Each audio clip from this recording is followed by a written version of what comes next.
Nyarlathotep by H.P. Lovecraft. Read by Scott Hunter. Nyarlathotep, the crawling chaos. I am the last. I will tell the audient void. I do not recall distinctly when it began, but it was months ago. The general tension was horrible. To a season of political and social upheaval was added a strange and brooding apprehension of hideous physical danger, a danger widespread and all-embracing, such a danger as may be imagined only in the most terrible phantasms of the night. I recall that the people went about with pale and worried faces, and whispered warnings and prophecies which no one dared consciously repeat or acknowledge to himself that he had heard. A sense of monstrous guilt was upon the land, and out of the abysses between the stars swept chill currents that made men shiver in dark and lonely places. There was a demonic alteration in the sequence of the seasons. The autumn heat lingered fearsomely, and everyone felt that the world, and perhaps the universe, had passed from the control of known gods or forces to that of gods or forces which were unknown. And it was then that Nyarlathotep came out of Egypt.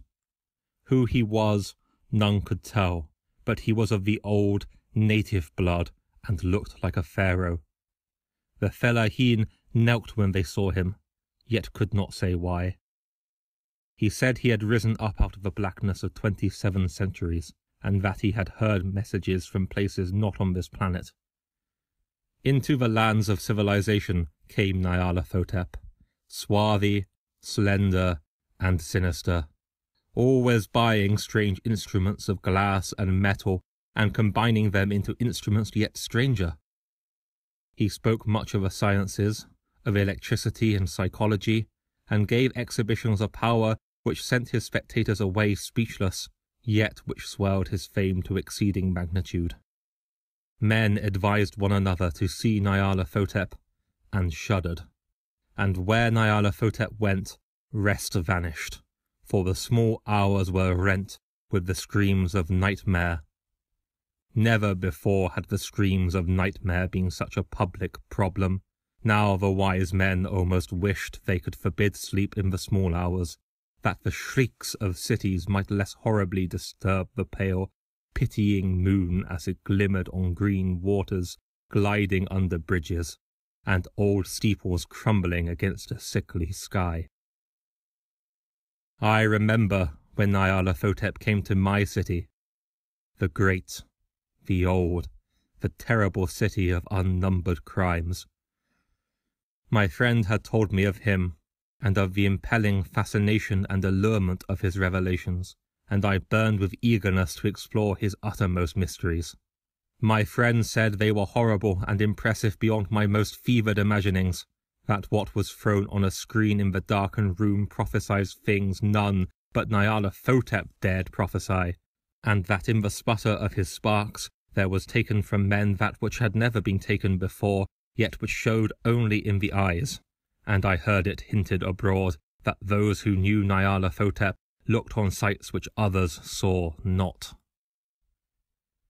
It was in the hot autumn that I went through the night with the restless crowds to see Nyarlathotep, through the stifling night and up the endless stairs into the choking room, and shadowed on a screen I saw hooded forms amidst ruins, and yellow, evil faces peering from behind fallen monuments, and I saw the world battling against blackness, against the waves of destruction from ultimate space, whirling, churning, struggling around the dimming, cooling sun.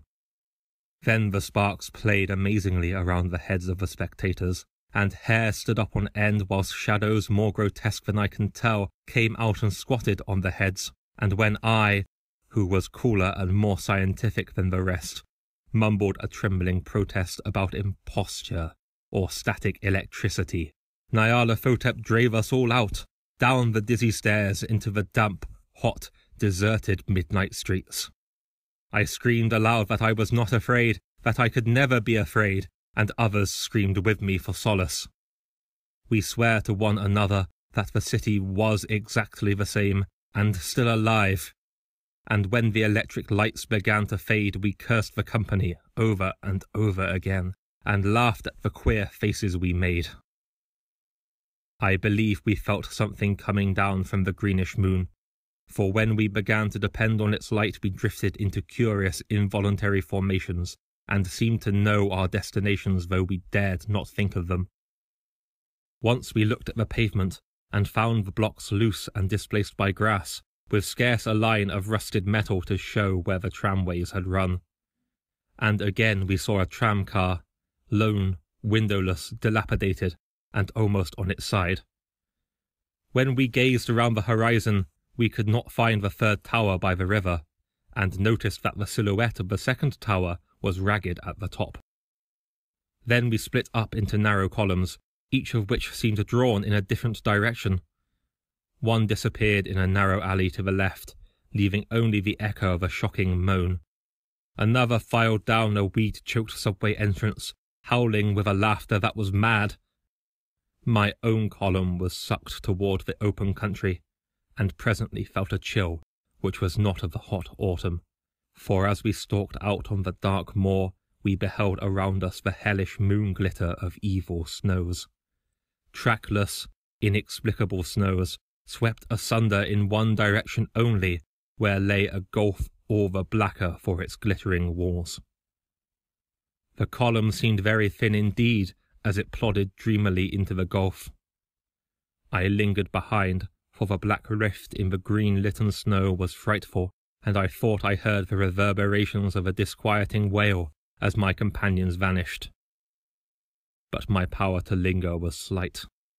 As if beckoned by those who had gone before, I half floated between the titanic snowdrifts, quivering and afraid, into the sightless vortex of the unimaginable. Screamingly sentient, dumbly delirious, only the gods that were can tell. A sickened, sensitive shadow writhing in hands that are not hands, and whirled blindly past ghastly midnights of rotting creation. Corpses of dead worlds with sores that were cities, charnel winds that brush the pallid stars and make them flicker low. Beyond the worlds, vague ghosts of monstrous things, half-seen columns of unsanctified temples that rest on nameless rocks beneath space, and reach up to the dizzy vacua above the spheres of light and darkness. And through this revolting graveyard of the universe, the muffled, maddening beating of drums, and thin, monotonous whine of blasphemous flutes from inconceivable, unlighted chambers beyond time. The detestable pounding and piping whereunto dance slowly, awkwardly, and absurdly the gigantic, tenebrous ultimate gods, the blind, voiceless, mindless gargoyles, whose soul is Nyarlathotep.